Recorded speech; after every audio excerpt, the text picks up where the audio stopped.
Uma autêntica máquina do tempo, assim se pode classificar a Gruta do Morgado Superior, estrutura situada no território da União de Freguesias de Além da Ribeira Pedreira, nas imediações da localidade de Casais Novos. Durante os últimos meses têm decorrido trabalhos de arqueologia, onde já foi possível identificar a existência de um cemitério e descobrir a presença de cerca de 200 de indivíduos, sendo que há registros que apontam para crianças, mulheres e homens que se dividem num espaço temporal que recua até 5.000 anos antes de Cristo, ou seja, há cerca de 7.000 anos. O trabalho já revelou então ossos humanos e até de animais, possivelmente que serviam de alimento à comunidade de então. Para além disso, utensílios como pontas de flecha também foram descobertos. Refira-se que a apresentação dos resultados preliminares destes trabalhos será feita neste domingo no Centro de Convívios da Portela da Vila, altura em que a equipa multidisciplinar que tem estado no terreno vai explicar ao pormenor aquilo que tem sido feito, sempre com a colaboração da Junta de Além da Ribeira Pedreira e da Câmara de Tomar, que, percebendo a importância dos trabalhos, tem contribuído com alojamento e alimentação para os membros da equipa. A ERTS quis conhecer de perto a Gruta do Morgado Superior e deslocou-se ao local, tendo como guia Alexandre Horta, presidente da União de Freguesias. Já no local, precisamente, registro para as explicações de Ana Cruz, responsável pelos trabalhos arqueológicos, que não escondeu a satisfação pelos resultados já alcançados. Em 2012 voltámos e, porque isto é perfeitamente comum em todas as grutas, haver uma área de enterramento, ou seja, uma área funerária. E normalmente os ossos humanos aparecem encostados à gruta. Por essa razão eu fiz uma sondagem, porque eu tinha a ideia que era a gruta mais pobre do Val do Nabão. E então pensei, bem, vou fazer ali uma sondagem e vamos ver o que é que acontece. Fizemos uma sondagem de 4 metros quadrados. Nessa sondagem, nesse ano, recolhemos, coordenados tridimensionalmente, 2.000 ossos humanos. Sem contar com os ossos que vão parar ao crivo, porque nós depositamos o sedimento em baldes e depois passamos-los pela peneira, porque muitas vezes os ossos pequeninos, há esquírulas de osso, há contas de colar minúsculas que não se vêem quando estamos a escavar e que depois recolhemos no crivo. Ora bem, e o trabalho que está agora aqui a ser feito é esse, continua a ser esse de procura de restos mortais. É um trabalho doloroso, vou dizer porquê. Porque, então, quando nós abrimos ali aquela sondagem e recolhemos 2.000 ossos, tivemos que continuar. E o que acontece é que a escavação que foi feita até 2015 foi uma escavação de uma fossa, ou seja, nós escavámos o negativo dos enterramentos das tumulações calcolíticas que depositavam o indivíduo em posição primária, ou seja, ainda com massa, com carne, músculos e tudo, e depois, quando o indivíduo já não tinha ossos, ele era afastado para dar lugar ao enterramento de mais um indivíduo, ou seja, durante o Calcolítico, e nesse caso nós temos 4 datações absolutas que oscilam entre 2.900 e 2.300, temos 4 que oscilam neste período, portanto num período de cerca de 500 anos há um enterramento muito engraçado porque ele é primário, mas depois torna-se coletivo, à medida que se vão juntando indivíduos inteiros e com o remeximento, porque tem que se afastar os mortos que já cá estão para pôr o morto ainda inteiro, acabamos por ter uma fase inicial de enterramento, que é a fase cultual primária, que depois se transforma em, num enterramento coletivo, ou seja, pode ou não pertencer à mesma comunidade, não sabemos, porque para isso precisamos de fazer testes de ADN e para isso é preciso muito dinheiro. Um dia lá chegaremos, mas para já sabemos que durante o período da Idade do Cobre foram aqui enterrados 195 indivíduos. O número mínimo dado pela antropóloga da Universidade de Évora, Ana Curto, que está agora a fazer o doutoramento na Universidade de Kent, é um número mínimo de indivíduos do calcolítico de 195. Ou seja, desse ponto de vista, nós somos a segunda gruta portuguesa mais importante na quantidade de indivíduos que foram aqui enterrados. Só há mais uma gruta que nos ultrapassa, digamos assim. O que acontece é que este ano nós acabamos de escavar a fossa negativa dos enterramentos calcolíticos e começou-nos a surgir enterramentos que não tenho dúvida que são neolíticos, não tenho qualquer dúvida sobre isso, mas são enterramentos que têm uma particularidade extraordinária, que são ossários, portanto, neste caso já não são colocados os indivíduos inteiros, neste caso são colocados os ossos que são selecionados e eles são colocados dentro de uma estrutura pétrea. Temos tido várias situações em que os ossos que são apanhados e portanto, não há uma seleção prévia, seja de mãos, pés, portanto, vêm dos ossos todos ao monte, mas são todos colocados em estruturas pétreas. Entretanto, temos um caso muito interessante, que é o seguinte: nós, à medida que os ossos humanos foram aparecendo no perfil, como sabe, nós temos sempre que manter perfis nos sítios arqueológicos para poder fazer a leitura em diacronia. Portanto, à medida que nós íamos abrindo os quadrados para encontrarmos os ossos humanos, encontramos aqui esta estrutura, que é claramente uma estrutura de fecho, mas que só se vai se ver bem quando eles saírem. É claramente uma estrutura de fecho que começa ali encostada ao fim da parede. Estão a ver? Aquela zona é a zona onde acaba a parede, e temos uma estrutura pétrea, uma espécie de muro, digamos assim, que fecha a zona, que fecha toda a zona de enterramento e que se vai juntar já à zona que faz parte da fase dos blocos de abatimento do teto.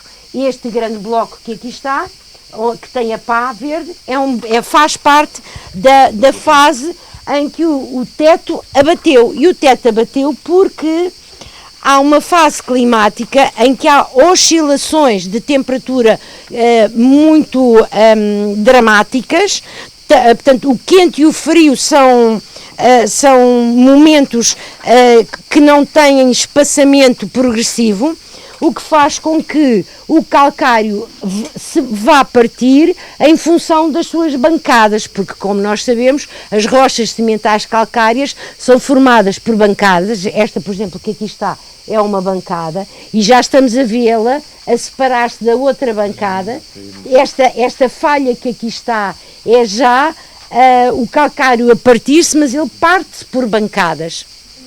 E aqui no teto aconteceu exatamente o mesmo. Portanto, em toda esta zona que aqui está, nós tivemos um grande momento de abatimento do teto, o que faz com que a morfologia da própria cavidade antes do abatimento do bloco tivesse uma forma, e depois do abatimento dos blocos tivesse outra forma. Ou seja, ao longo de milhares de anos, os homens que viveram e frequentaram o Vale do Nabão olharam para a gruta do Morgado Superior de várias formas, consoante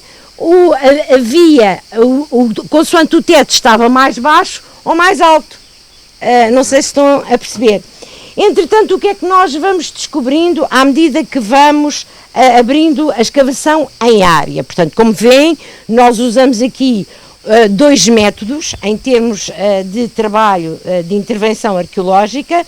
É o método do Philip Barker, que é o método da área aberta, o Open Area, e para compreender as estruturas, os sedimentos e a relação entre si e os blocos de abatimento, usamos um esquema, que é o esquema da matriz de Harris, que é tentar compreender como é que cada contexto se relaciona com o contexto seguinte. E, portanto, nós... Quadrícula ou contexto, por exemplo, neste caso, o que nós vamos ter aqui é uma coisinha, uma pequena estrutura alongada. Não sei se estão a ver. Ela não está completamente capada porque nós já não vamos ter tempo. Mas temos aqui uma pequena estrutura alongada que sai fora do quadrado. Está já neste, não é? Que tem uma caminha de sedimento. Aqui, vê-se aqui assim. A caminha de sedimento. E em baixo já tem bloco de abatimento. Está a ver? Ora bem, o que é que nós vamos ter? Isto vai ser surpresa para o ano. Vamos ter esta pequena estrutura que, entretanto, está adoçada a um pavimento que foi construído muito recentemente para que as pessoas pudessem circular livremente na gruta. Portanto, a gruta, sei lá, séculos XVIII, século XIX, século XX, tinha um chãozinho constituído por um pavimento deste tipo, ou seja, blocos de calcário de várias dimensões, juntamente com terra, e foi tudo muito bem acamadinho, não é? Logo a seguir, coincidentemente, aqui vamos ter adoçado ao pavimento atual uma estrutura que não sabemos ainda o que é porque não a escavámos. Adoçada a esta estrutura temos os blocos de abatimento. Depois aqui ao lado temos um pequeno abrigo que nós inicialmente dissemos que fazia parte das invasões francesas porque encontramos uma pederneira em sílex e um botão de punho de uma farda, mas o que acontece é que a Cláudia, ao limpar os líquenes da parede, encontrou uma data que nós chamamos a pintada. A data foi decalcada, como se faz com a arte rupestre, é uma data de 1600 e quê? 1658, o que faz com que pareça muito fácil. Já lá vamos à pintada. É muito fácil, que faz com que nós, sem querer, acabamos por datar, porque de facto o Thierry Aubry, que é um dos elementos da equipa, me disse: esta pederneira não é uma pederneira das invasões francesas, e então nós acabamos por associar este abrigo. Portanto, como veem, metade tem um chão escurinho, que são carvões, a outra metade já não tem, porque eu levei os carvões para analisar, quando houver dinheiro, mas temos um pequeno abrigo, portanto uma pequena fogueira, que foi feita durante 1600 e qualquer coisa, muito perto da guerra da restauração da independência, quando nós mandámos os Filipes ir para a casa deles e dissemos: isto é Portugal, é nosso. Como veem, há histórias muito interessantes para contar aqui. Olha, permita-me lá perguntar-lhe, esta história mais antiga... Eu não calo. Estamos num cemitério, isso quer dizer então que àquela data também teríamos aqui uma comunidade próxima? Não, no século XVII houve alguém que utilizou a gruta para viver, ou seja, utilizou a gruta como abrigo. Exato. Mas no que diz respeito a estes indivíduos que aqui já foram encontrados? Estes que foram aqui encontrados têm uma datação de 5.000 anos antes de Cristo, ok? Portanto, os primeiros, é a tal fossa negativa que eu lhe disse, que nós tivemos a escavar e andou por aí ao Zés e tal. Temos 4 datações, e são 4 datações que nos dão uma indicação de cerca de 5.000 anos antes de Cristo. Vão até Orém, por exemplo, vão até ao Tejo. Portanto, os territórios de captação destas comunidades, por causa da caça, da pesca, procurar jazidas de sílex, procurar jazidas de quartzito e de quartzo, procurar jazidas de barro. Portanto, tudo isto implica ter um território de captação de recursos enorme, não é? O que é que vai acontecer? O que acontece é que, a um dado momento, este bloco de abatimento vem para aqui parar. Algures, no início do Neolítico, nós tivemos, isto sou eu a dizer, atenção, não há provas ainda disso, porque tudo o que está aqui escavado é estéril. Mas o que acontece é que, quando nós começámos a escavar nos cantos das paredes, porque nós tínhamos aqui manto estalagmítico, ali também, e quando nós decidimos, em 2015, desmontar o manto estalagmítico e começar a escavar, vamos encontrar ossos humanos mandíbulas, fémures, ossos humanos completamente encostados à parede, todos em pé, todos a 90 graus. E as datações, temos duas datações que nos vêm daqui, que nos dão a indicação de 4.900 anos antes de Cristo. Ou seja, nós aqui tivemos a ocupação do chamado Neolítico Antigo, que está sensivelmente a 7.000 anos de nós, contando com os 2.000 anos de Cristo, ok? Portanto, quer dizer que penso eu que toda esta área tenha sido uma área de enterramento das comunidades do Neolítico Antigo, mas as comunidades do Neolítico Médio final que estavam ali, vocês vão desculpar, mas nós fazemos daqui também a nossa despensa, e estas comunidades, para arranjar lugar, afastaram a gente do Neolítico Antigo e instalaram-se ali, portanto, e a população que nós temos ali é uma população que tem datações que rondam os 3.900, 3.500 a.C., mais uma vez, quase 5.000 anos antes de Cristo. E depois esta é uma sala que se vai alargar, porque há 2 divertículos, um deste lado, eu venho aqui, vai encontrar uma coisa muito engraçada, porque temos uma estalactite aqui. Portanto, e esta areazinha e esta areazinha nós chamamos de divertículo. E o que acontece é que esta zona está completamente comatada por sedimento e por blocos, mas a verdade é que esta sala se alarga lá para dentro. E lá dentro temos uma estalactite ou uma estalagmite que está torta. É muito giro. Está a ver lá ali? Não parece. Deixa-me mais peixe aqui dentro também. Está fresquinho. Mas está fresquinho. É melhor que ali ao sol, mas pensei que tivesse mais fresco aqui. Tivemos apenas escavação de estruturas negativas, ou seja, de fossa. Agora, de repente, nós começamos a encontrar só estruturas positivas. Olha, nós guardamos. E guardamos porquê? Isso é o quê? Espeleotemas são estalactites. São todas as formações que acontecem em elementos do endocarso, ou seja, dentro, neste caso, do abrigo. Porque, vamos ver, a gente chamou-lhe gruta, mas tecnicamente o nome correto é abrigo. O nome correto a dar a esta estrutura kárstica é abrigo. E o que acontece é que vão caindo as estalactites, não é? Vão caindo os cristais de calcite, e o que acontece é que os nossos amigos que enterram, os seus mortos, aproveitam os espeleotemas, aproveitam os cristais de calcite para juntarem às suas próprias estruturas. E o que é que nós então vamos ter? Mais uma vez, encontrou-se esta pequena estruturazinha que não sabemos ainda exatamente o que é, só para o ano, mas é engraçado verificar que, ao mesmo tempo, temos um cristal de calcite aqui. Isto está sujo porque caiu uma coisa. Temos aqui um cristalzinho de calcite e temos ali um seixo rolado do rio. O nosso rio não tem seixos deste tamanho, portanto estes seixos deste tamanho vieram de outro sítio, não sabemos de onde. Depois, como eu vos tinha dito, e agora vê-se melhor, há uma coisa muito engraçada que é as raízes mostram-nos o caminho das pedras e, portanto, é possível verificar o tal muro de proteção da zona de enterramento, onde também surgem ossos, atenção.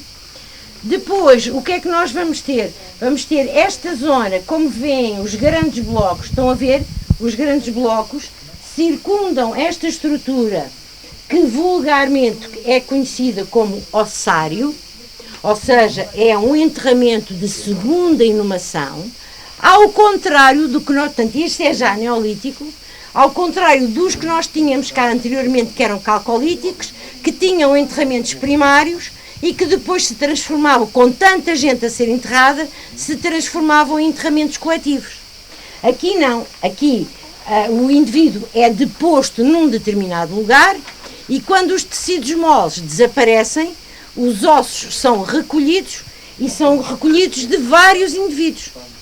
são todos os ossos recolhidos e são colocados criteriosamente com cultura material e cercados por estruturas pétreas, o que é interessantíssimo.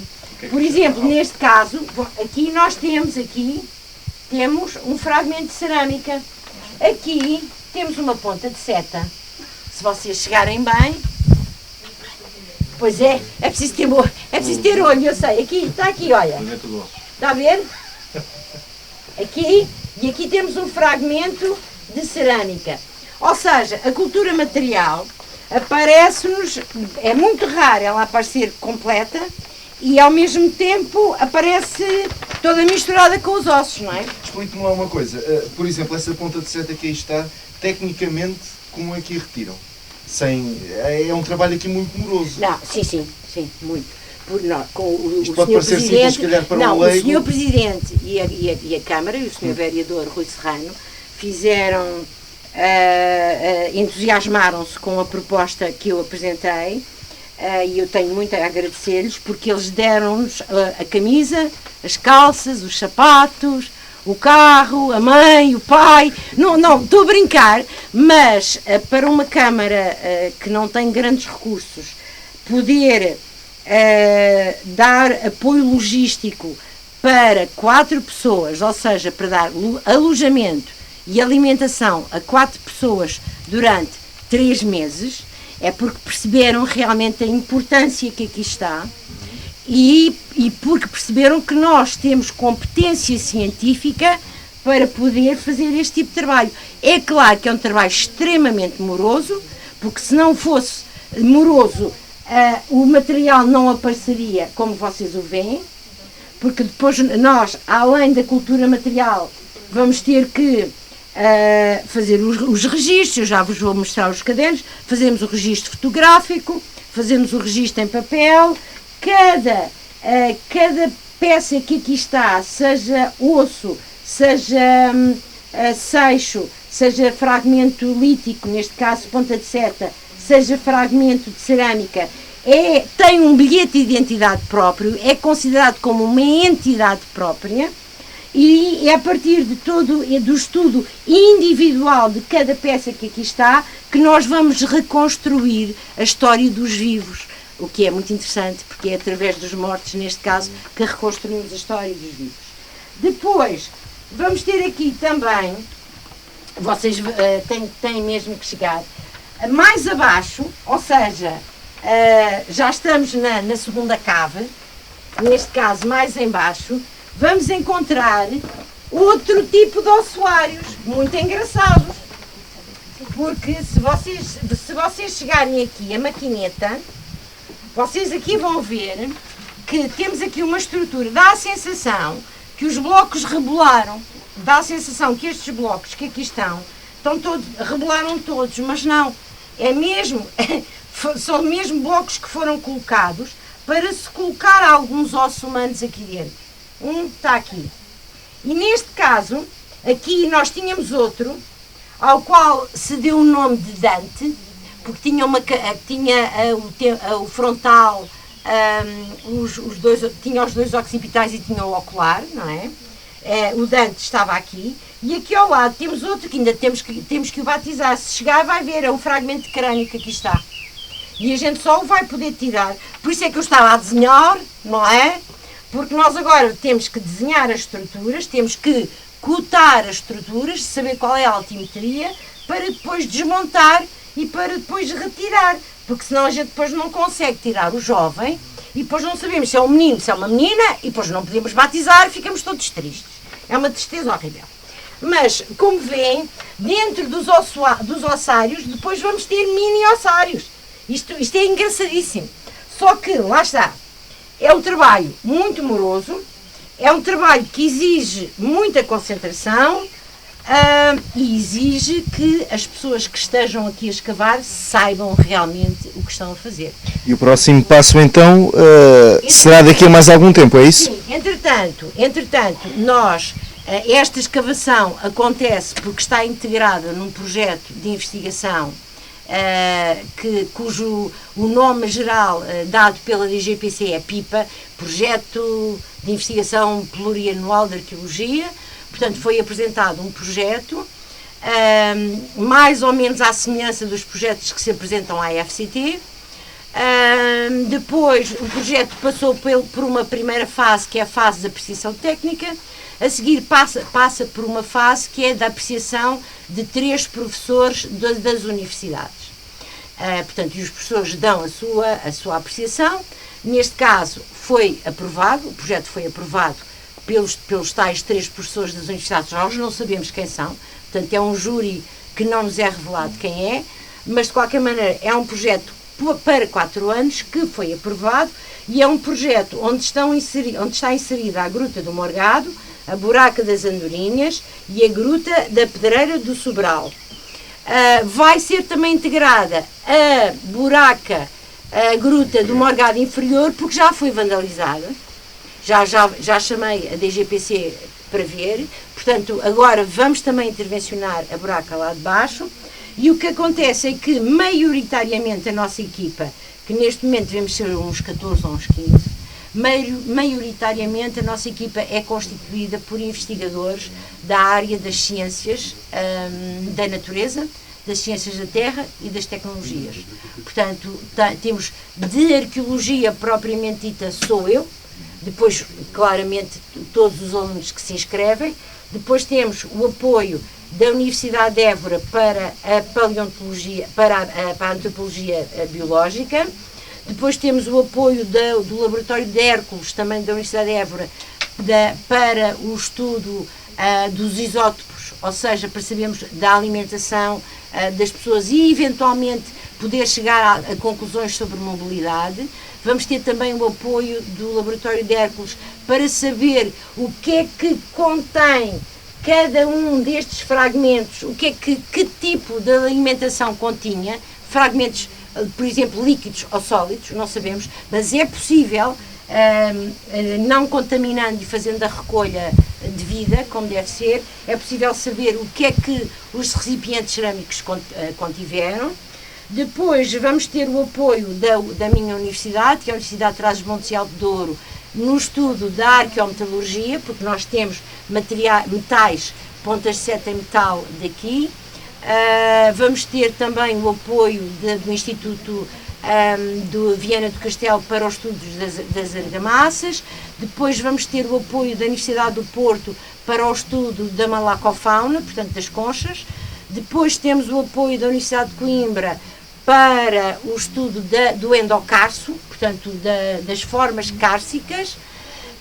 Depois temos o apoio da Fundação COA, com o Thierry Aubry, que vai estudar as proveniências da matéria-prima, que é o sílex, porque nós precisamos saber onde é que estão as jazidas dos sílex que aqui estão.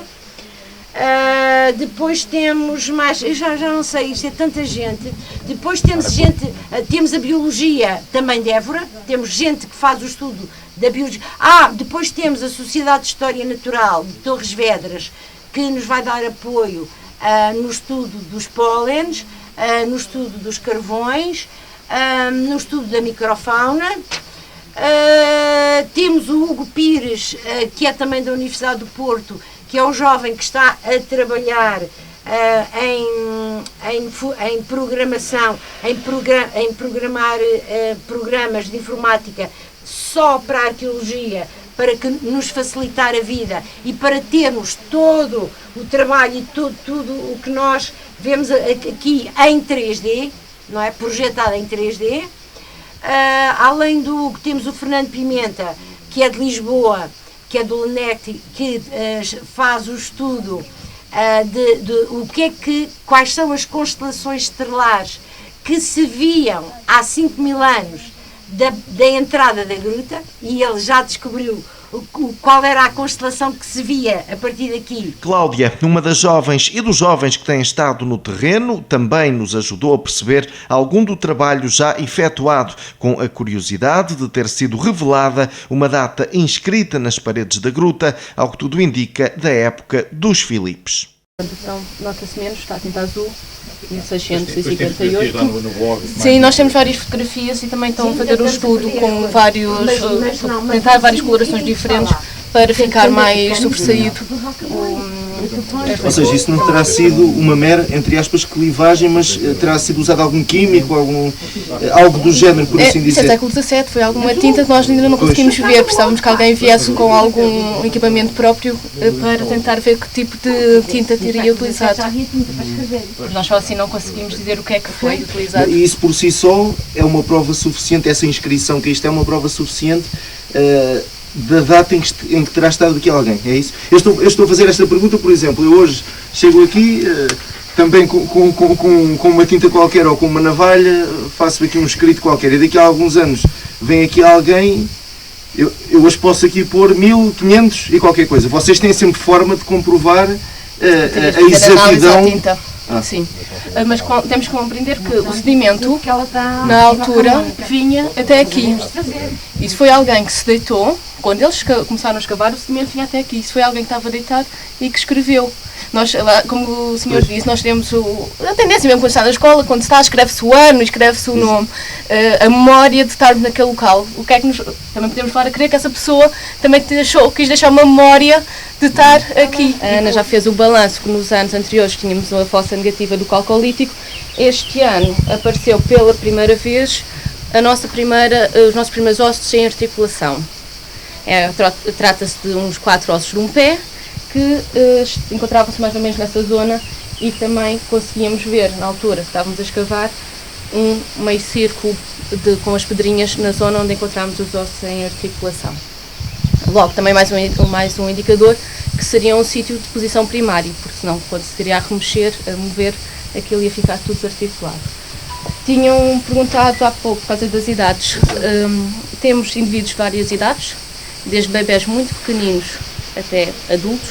É mais fácil ver as idades em crianças porque temos processos de crescimento e os processos de crescimento são tabulados. Temos indivíduos de ambos os sexos.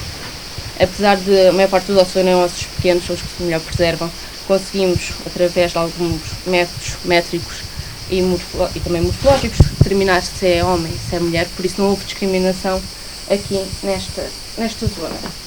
Já agora, já que está aí uma ponta de uma flecha, ossos de animais, por exemplo. Principalmente microfauna. Apanhámos já alguma macrofauna, foi javali ou porco, também um caprídeo, aparece, mas a maior parte é coelho. Gamo. Sim. Gamo. Foi. A maior parte é coelho ou ratinho. Estava a tentar chegar aqui, por exemplo, tirar este, já o próprio sítio. Aqui temos uma tíbia, que é um osso da perna, que é do não adulto. Pelo estado de formação conseguimos ver qual é que era a idade que ele tinha à altura da morte. Depois temos aqui vários ossos de adulto. Os ossos de adulto é mais difícil, há os coxais que nos dão a idade à morte. Também podemos ver a nível das doenças degenerativas, se eram mais velhos ou mais novos, mas é mais difícil dizer a idade. A nível de patologia, o que se apanha mais é mesmo as degenerativas. Pelos relatórios anteriores, vimos que também há alguns sinais de infecção, de formação do osso, mas é muito difícil dizer o que é que eles tinham. E algumas fraturas também. Principalmente nos ossos dos pés aparecem algumas fraturas. O que é que eu posso dizer mais? Para além dos isótopos, também os dentes podem nos dar alguma informação sobre a dieta deles. Verificamos que eles têm muito desgaste nos dentes. Indica que eles consumiam alimentos com uma dureza grande e temos poucas cáries, logo não tinham uma alimentação muito cariogénica. Não era muito a nível de cereais ou de açúcares, como nós hoje temos, e por isso temos mais cáries também. Como já foi falado, os ossos preservam-se melhor, é os ossos mais pequeninos, os ossos maiores, tanto do remeximento e tudo mais, fragmentam-se mais facilmente, por isso torna-se difícil também a tirar algumas medidas como a estatura, mas consegue-se mesmo assim com alguns dos ossos mais pequenos.